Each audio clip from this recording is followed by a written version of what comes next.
Assalamualaikum warahmatullahi wabarakatuh. Perkenalkan, nama saya Nisa Febrianti dengan NPM C122007. Di sini saya akan menjelaskan beberapa pemeriksaan laboratorium. Yang pertama ini ada pemeriksaan kimia klinik. Di video kali ini kita akan membahas bagaimana pemeriksaan kimia klinik dapat membantu men-screening penyakit liver. Nah, liver ini adalah organ vital yang berfungsi untuk menyaring racun dari darah, menghasilkan empedu untuk pencernaan dan menyimpan energi dalam bentuk glikogen. Namun berbagai penyakitnya seperti hepatitis, sirosis, dan fatty liver dapat mengganggu fungsi liver kita. Nah, disinilah pemeriksaan kimia klinik berperan penting dengan teknologi canggih dan reagen yang tepat kita dapat mengidentifikasikan gangguan pada liver.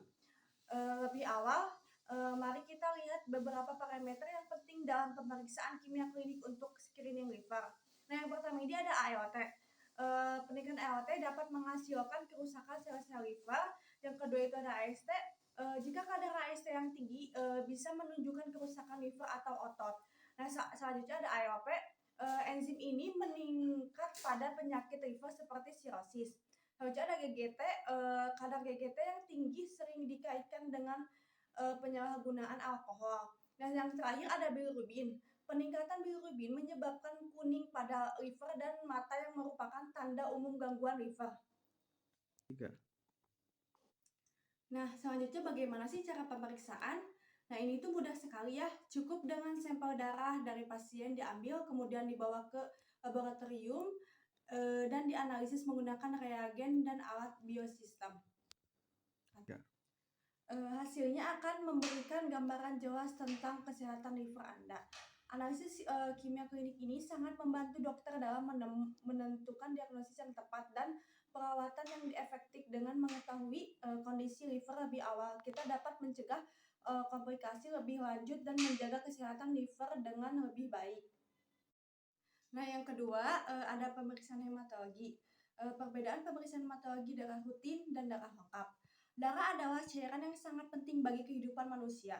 Sebagai pembawa oksigen dan nutrisi ke seluruh tubuh, darah memainkan peran penting dalam memastikan fungsi organ dan sistem tubuh yang sehat.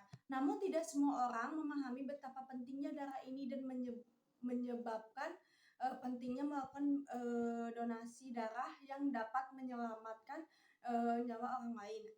Nah, jika ingin mengetahui kondisi darah manusia, maka kita harus cek darah ke laboratorium dengan cek darah rutin atau darah lengkap. Apa perbedaan darah rutin dan darah lengkap sih? Jadi, darah rutin dan darah lengkap adalah dua jenis tes darah yang digunakan untuk mendiagnosis kondisi medis dan mengevaluasi kesehatan secara umum. Meskipun keduanya dilakukan melalui pemeriksaan darah, namun terdapat perbedaan antara darah rutin dan darah lengkap, yaitu yang pertama itu darah rutin adalah tes darah dasar yang mengukur jumlah sel darah merah, sel darah putih, dan trombosit dalam sampel darah. Tes ini yang dapat memberikan informasi keseimbangan cairan tubuh, kadar gula darah, dan kadar elektrolit dalam tubuh. Tes darah rutin sering digunakan sebagai bagian dari pemeriksaan medis umum atau untuk memantau kondisi medis tertentu. Selanjutnya ada darah lengkap adalah tes darah yang lebih komprehensif dibandingkan dengan tes darah rutin. Tes ini mencakup semua tes yang dilakukan dalam tes darah rutin. Ditambah dengan perhitungan jenis sel darah putih secara detail. Jadi sel darah putih yang dihitung dalam tes darah lengkap mencakup neutrofil, limfosit, monosit, eosinofil, dan basofil. Tes darah lengkap sering dilakukan sebagai bagian dari pemeriksaan medis lengkap atau sebagai tes pendukung dalam mendiagnosis kondisi medis tertentu.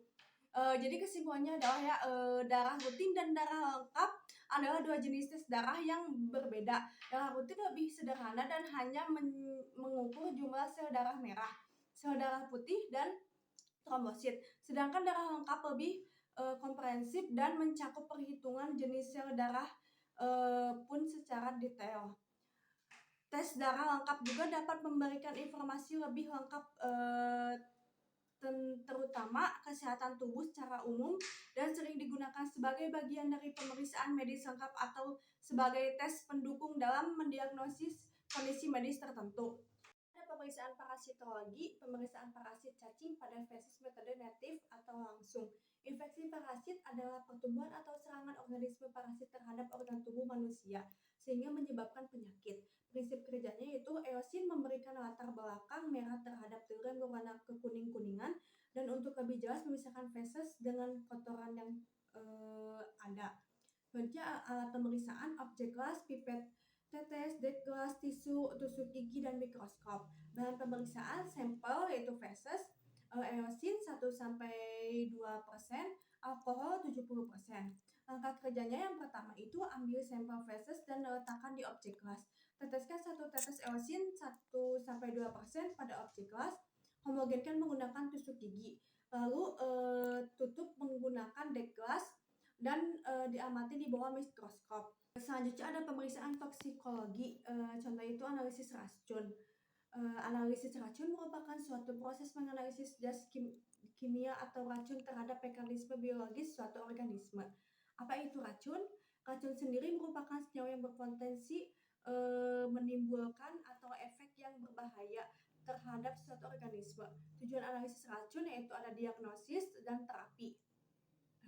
Pemeriksaan urinalisis, pemeriksaan urin rutin. Adapun yang harus dipersiapkan yaitu urin cari celup, deklas, objek kelas, dan tabung urin.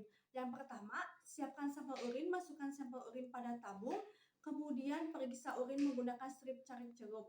Ambil 1 strip cari celup dari tabung strip, kemudian masukkan ke dalam tabung yang berisi sampel urin.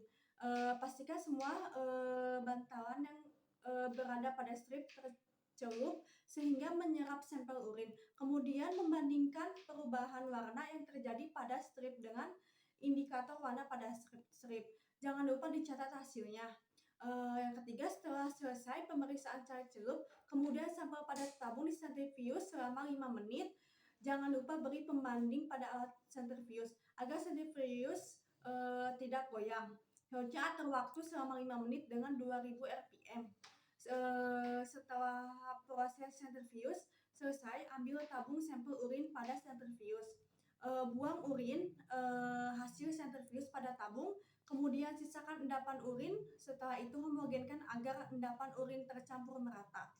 Kemudian siapkan kaca objek gelas dan kaca penutup itu dek gelas ya. Tuangkan hasil endapan urin dalam tabung ke atas objek gelas, lalu tutup menggunakan dek gelas.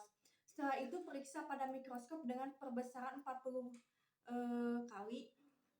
Amati ada tidaknya unsur organik dan anorganik yang terdapat dalam sampel urin. Adapun untuk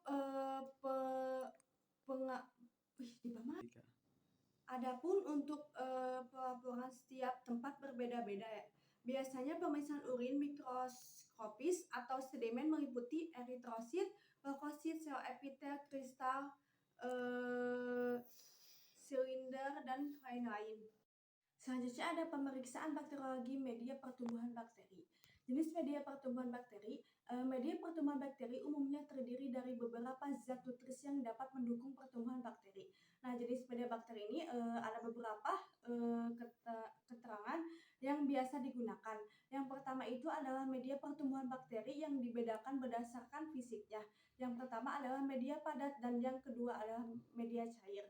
Media padat yang biasa kita gunakan adalah nutrien agar, kemudian media cair yang biasa kita gunakan adalah nutrien broth. Klasifikasi selanjutnya adalah media umum dan media spesifik. Biasanya media umum ini biasa ditumbuhi atau menumbuhkan semua jenis bakteri, tapi hasilnya tidak maksimal. Namun untuk media selanjutnya yaitu media spesifik. Media spesifik ini mampu menumbuhkan secara maksimal bakteri-bakteri yang spesifik. Cara pembuatannya itu cara pembuatan media. Pada media tidak ada prosedur yang pasti. Pembuatan media itu tergantung pada merek atau biasa dari mereknya tersebut. Kita dapat melihat komposisi, cara pembuatan, dan keterangan lainnya. Pada kemasan, baik untuk merek media ini, untuk pembuatan 1 liter media NA dibuktikan 28 gram. Pada pembuatan nutrien agar harus dididihkan bersama dengan air sampel bening. Kemudian media siap untuk disterilisasi. Selanjutnya, contoh kedua untuk pembuatan nutrien broth untuk 1 liter. Nah, untuk 1 liter nutrien broth dibutuhkan sebanyak 13 gram nutrien broth. Begitu juga dengan media yang lain, teman-teman ya, bisa dalam kemasannya baik pembuatan dan komposisinya. Ada beberapa hal yang perlu diperhatikan pada pembuatan media. Tidak semua media dibuat dengan cara dipanaskan. Bisa melihat kelengkapannya pada kemasan. Untuk media yang dipanaskan harus melebihi 10% baik itu volume dan 10% dari berat nutrien agar atau dari media lainnya. Ada pemeriksaan histo-histo. Itu prosedur pemotongan jaringan dengan mikrotom dan pewarnaan hemaktosilin eosin. Hemaktosilin eosin merupakan salah satu jenis pewarnaan jaringan umum digunakan dalam pewarnaan jaringan.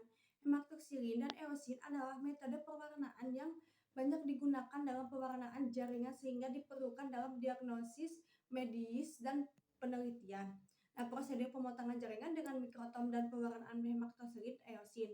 Yang pertama, jaringan dipotong menggunakan mikrotom dengan ketebalan 4-7 mikrometer. Yang kedua, pita parafin yang mengandung jaringan kemudian dipindahkan secara hati-hati ke dalam water bath yang temperaturnya sudah diatur berkisar 37-40 derajat Celcius. Selanjutnya, biarkan beberapa saat hingga pita parafin mengembang. Selanjutnya, jaringan ditempatkan di atas kaca preparat dan dikeringkan di atas hot plate. Selanjutnya ada proses pewarnaan jaringan dengan hemaktosilin eosin. Yang pertama ini preparat dicelupkan ke dalam silo 1, 2, dan 3 masing-masing selama 5 menit. Selanjutnya preparat dicelupkan ke dalam etanol alkohol bertingkat yaitu alkohol absolut 90%, 80%, serta 70% yang masing-masing selama 2 menit. Kemudian preparat dimasukkan ke dalam air mengalir selama 5 menit. Selanjutnya preparat dicelupkan ke larutan mayor hemaktosilin selama 5 menit. Nah, selanjutnya preparat dimasukkan ke dalam air mengalir selama 5 menit. Setelah itu, dilakukan pengecekan singkat preparat di bawah mikroskop. Kemudian preparat dicelupkan ke dalam larutan eosin kurang lebih selama 2 menit. Selanjutnya preparat dicelupkan ke dalam aquade sebanyak 3 celup. Kemudian preparat dimasukkan ke dalam alkohol bertingkat yaitu alkohol 70%, 80%, 90%, serta alkohol absolut masing-masing sebanyak 3 celup. Selanjutnya preparat dimasukkan ke dalam silo 1 dan 2 masing-masing selama 5 menit. Selanjutnya dilakukan pengamatan jaringan dengan mikroskop. Hasil pengamatan mikroskopis jaringan.